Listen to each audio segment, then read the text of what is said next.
The Cartoon Cat V2 mod just dropped, and surprisingly, this mod has quite a few characters and a ton of lore that I'm going to try to condense down and make digestible. Now the mod starts off with a cutscene that gives us some backstory into how this mess all started. We have a family called the Hendersons, which we can assume to be Luna's mother and father, and one day the father comes home and doesn't seem like his normal self. He's talking very aggressively to his wife and also his daughter, and his body is jerky as if he's losing control of himself. And this is what makes the mother feel threatened, so she calls the cops, basically saying that the person in front of her is not her husband, giving some real like Mandela catalog type vibes. And at the end of the cutscene, we see that the husband corners her in the attic and attacks her, showing that it was actually the cartoon cat all along.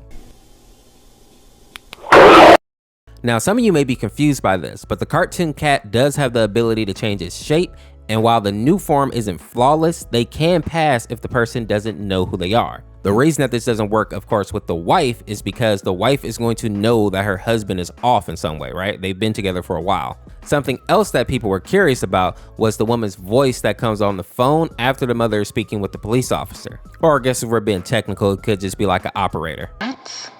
I'm sorry. What? What do you mean? I cannot help you.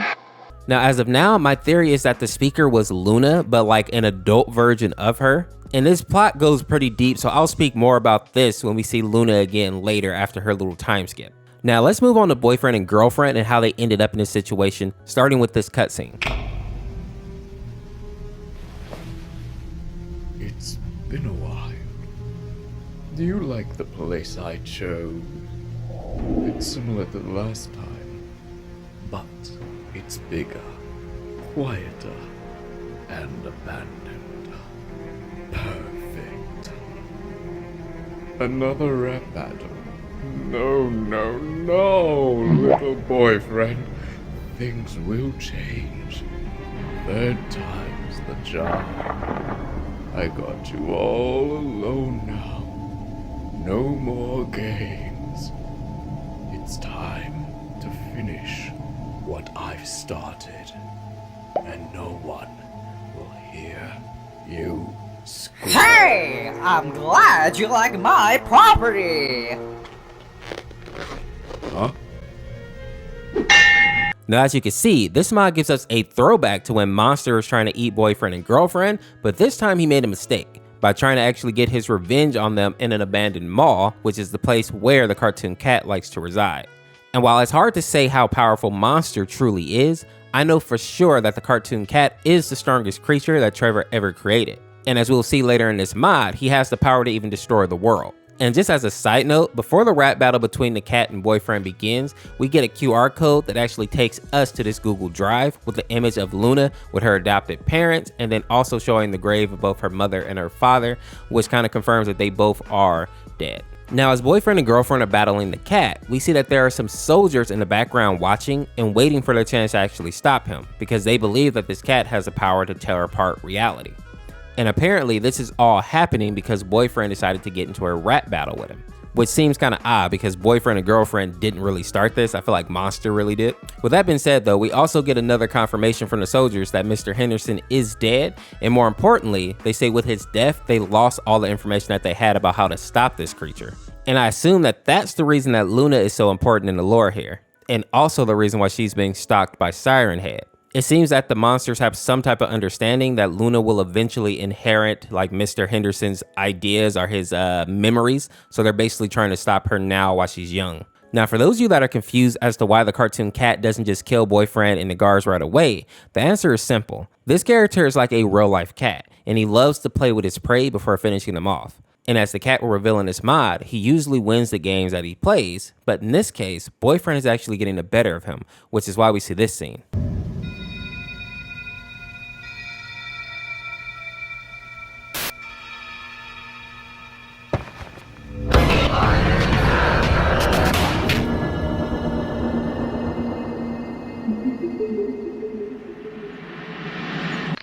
And then we're introduced to a character called the Long Horse. And while this character looks super evil, he's actually one of the good guys. And he is the reason that boyfriend is able to escape from the cartoon cat momentarily. Trevor Henderson described this character as being one of the patron saints, and his main goals are basically to warn and protect humans from upcoming disasters, and also he wants to defeat Siren Head, and I think also the cartoon cat. Both of which are considered to be characters from the void, which basically just means that they are creatures of darkness, while the long horse is a creature of light. And while I don't think that the long horse is more powerful than the cartoon cat, he does have some interesting abilities.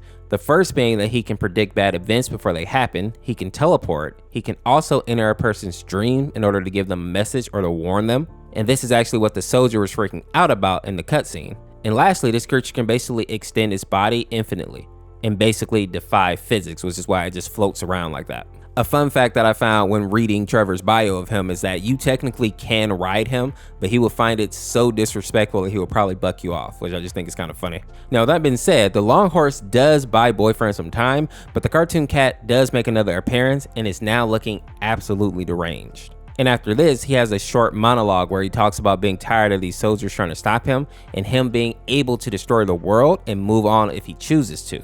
And for people who are wondering where he would move on to, apparently the cartoon cat is similar to Lord X, meaning that he is a creature from outer space that is made up of the void of space and can go to another world if he chooses, so destroying Earth would be like no skin off his teeth. And the only reason that he hasn't done it yet is because he likes seeing humanity slowly destroy itself, and he's also been having fun kind of playing cat and mouse with the soldiers here. Now, this conversation ends with the cat giving boyfriend a choice.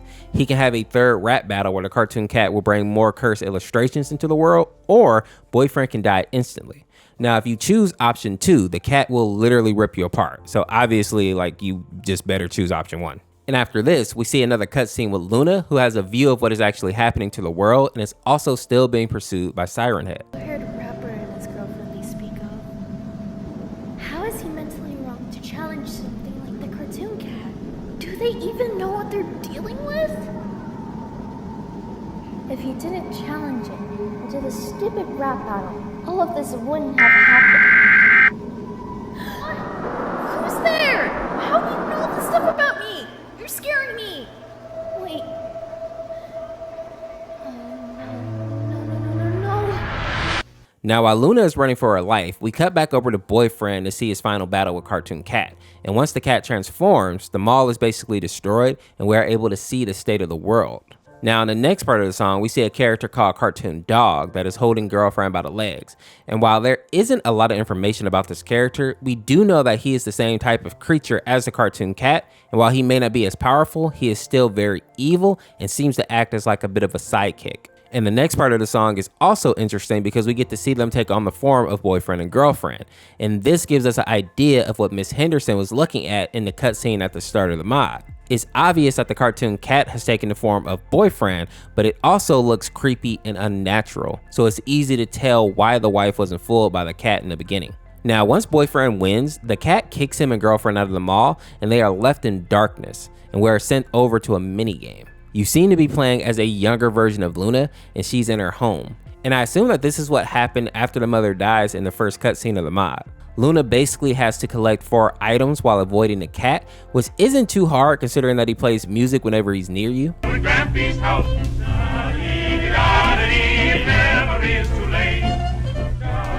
And now once you get the items, you're allowed to actually go outside where Luna is greeted by a fake version of her parents. Which at this point should be no surprise to anyone considering that this seems to be one of the cartoon cat's favorite power to use. Now, if you play along and pretend like you believe that they are your actual parents, the cat will grab Luna and slam her repeatedly. But if you make the smart choice, the long horse will warp into this area and basically teleport her out.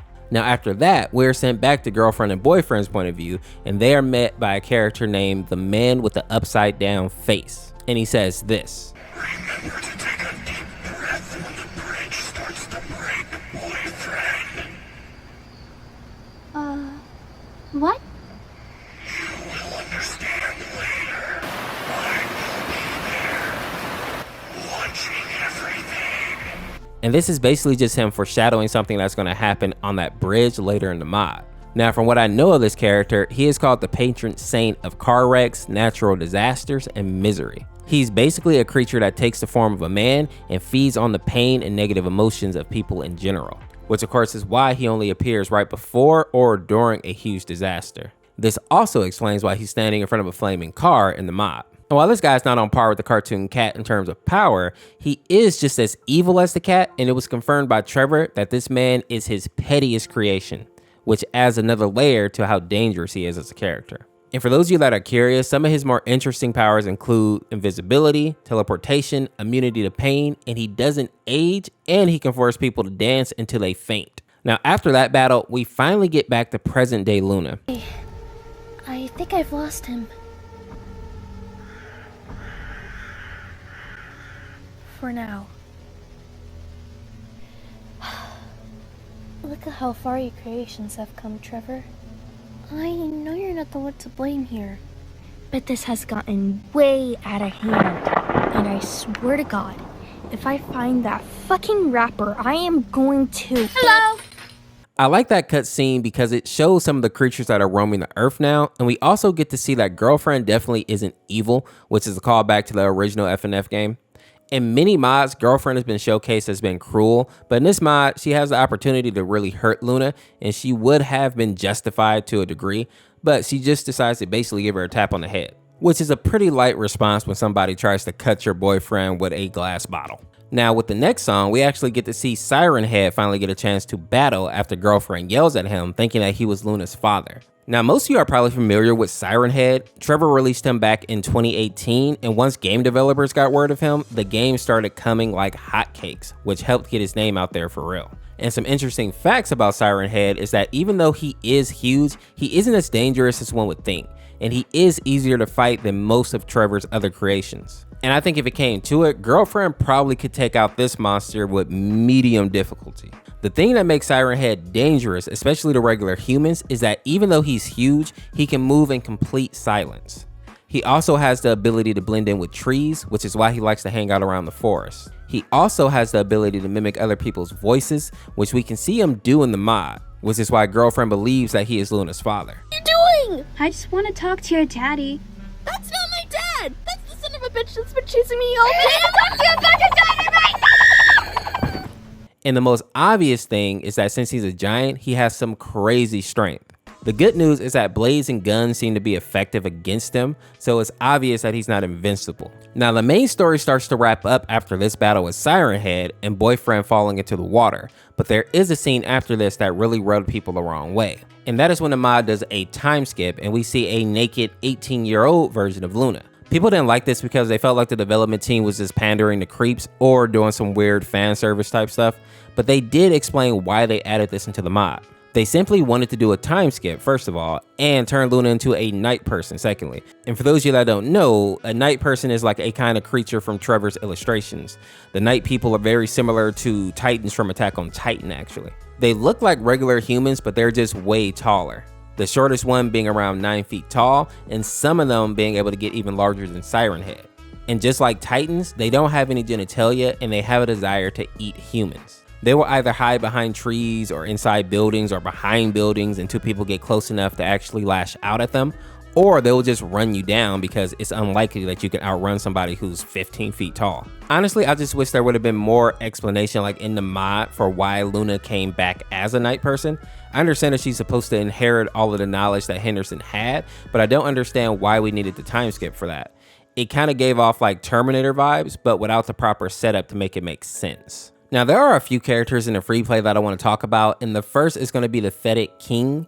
And this guy actually reminds me a lot of Fatal Error, but more dangerous.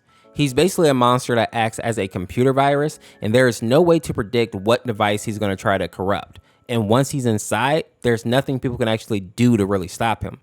The best thing people can do is just get rid of the device altogether, because soon after the device is infected, the king will basically come out and kill the owner of that device. So basically, if he was to corrupt your TV or your cell phone, you will be better just going to the ocean and chucking it there so he can't come out and grab you later. The next character is called the Ghost Pig, also known as Body of a Pig, and there isn't a whole lot known about this character except that he's originally from a video from back in 2007 called Body of a Pig.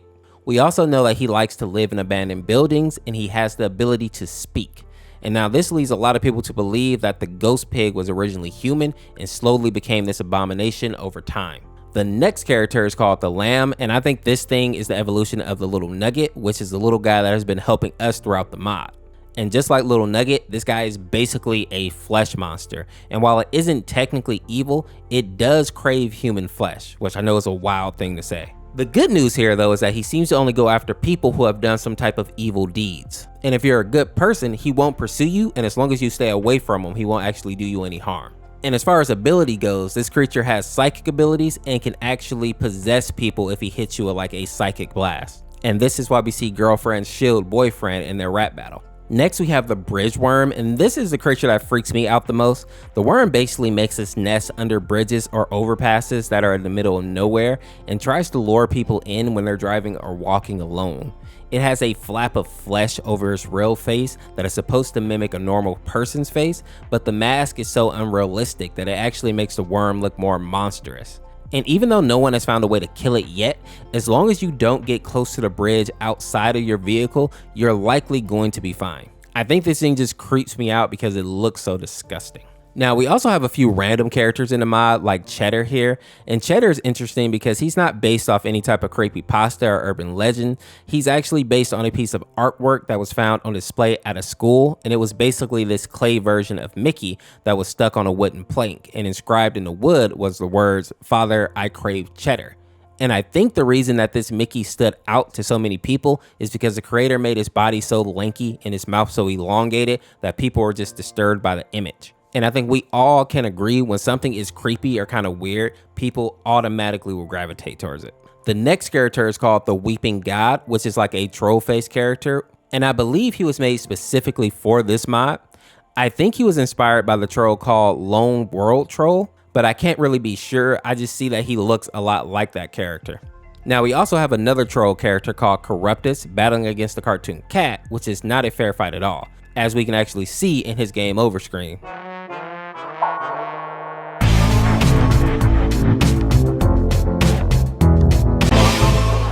We also have a few different variations of the cartoon cat in the free play as well. The one that is called the Toon Cartoon Cat is pretty funny because he tries to steal girlfriend away from boyfriend, which is why they're battling in the first place. This cat right here is the Spinel cat, and he's from a 2020 video called Other Friends, but Spinel is cartoon cat, which is exactly what it sounds like. The cat just takes the place of Spinel, which when you actually think about it, is kind of fitting.